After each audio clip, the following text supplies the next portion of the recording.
Hey guys, what's up? I'm Julian. I'm here to do an album review, and this time it's Chevelle. Now, I promised this album review would come out today, so here I am. This album came out December 6th. It comes with 11 tracks. It will take you 43 minutes to listen to it. That's mainly because there's only 11 tracks, and each track is like 3.5 minutes long, 3 minutes long.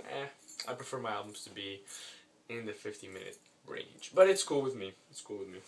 Made it much easier to listen to. So, with this album, it was kind of like a battle to listen to this album. That's a thing that I feel every time I listen to a Chevelle album. There's just so much you can do when you have one guitarist as a singer, one bassist, and one drummer. The reason I say this is because me myself being in a band and being the main guitarist slash singer, is there's so much you can do with an intro because you're not singing, so it makes it easier to concentrate and play perfectly. And then you fall into this chord progression thing you do.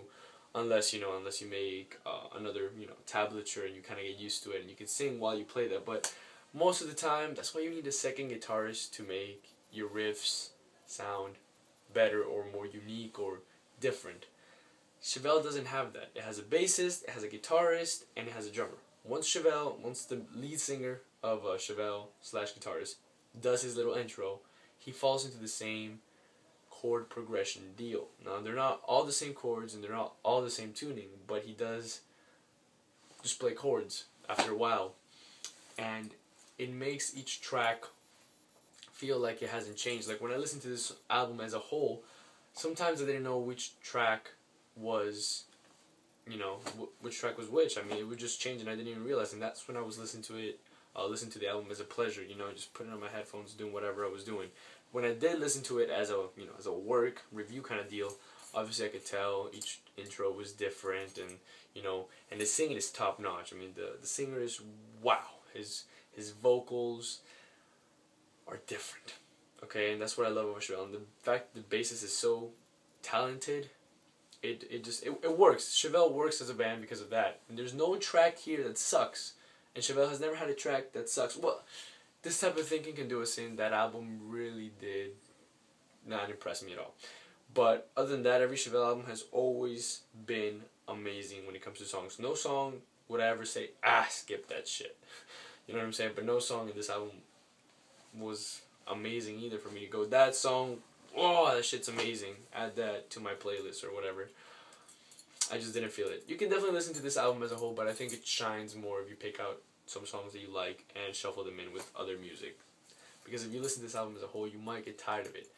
Thankfully, Chevelle does do two different little slow tracks. Envy, definitely a very chill, dark, slow track, and then Prima Donna is more like a little mainstream kind of slow track. I mean, not completely mainstream, but definitely not the heaviness that Chevelle does. And Chevelle is a heavy band. Considered alternative metal, post-grunge, whatever you want to call it. Chevelle is heavy. You can't compare them to something like Seether or something like Shinedown or something like Nickelback. They're heavy and they're in the range of Tool, Perfect Circle. I know they've been compared to Tool. I know they've been compared to a Perfect Circle. They don't sound anything like them due to the fact that they're just different. They have their differences. Now the vocals, yes, maybe, but still, let's stay away from that controversy. In reality, I can only give this album a 7 out of 10 because of the fact that I had no track that I loved. I mean, yes, I could recommend some tracks. The ones that stood out to me the most were Face to the Floor, The Meddler, Piñata, Prima Donna, the last track, Arise, and then everything else kind of just blended in. Call it what you will, Chevelle is a great band. I would pick this album up just like I would pick any other Chevelle album up, except for this type of thing it can do us in. I should really listen to it again, but honestly, every time I try, I just can't. If you've only heard singles and you want to get a Chevelle album, this would be the way to go. I have nothing against this album. It's a perfect 7 out of 10. I mean, it's not amazing. It doesn't suck, though. I wish it had something more unique to offer. I would give it a higher rating, but it doesn't. It falls into the Chevelle line. Now, if this was the first Chevelle album ever, it would get a higher rating. But I've heard multiple Chevelle albums, and so the same formula keeps on becoming old. Thanks for watching. This has been a music reviewcation. I have some new unboxings. I have a blog, Stain's discography. Check it out. It's on my channel. And on my blogs, I tell you guys about new bands that I've just discovered that you guys should definitely check out. So check the blogs if you guys want more bands that I like. Check the reviews, blah blah blah blah blah. Thanks for watching, and stay tuned. 2 unboxings coming up this week.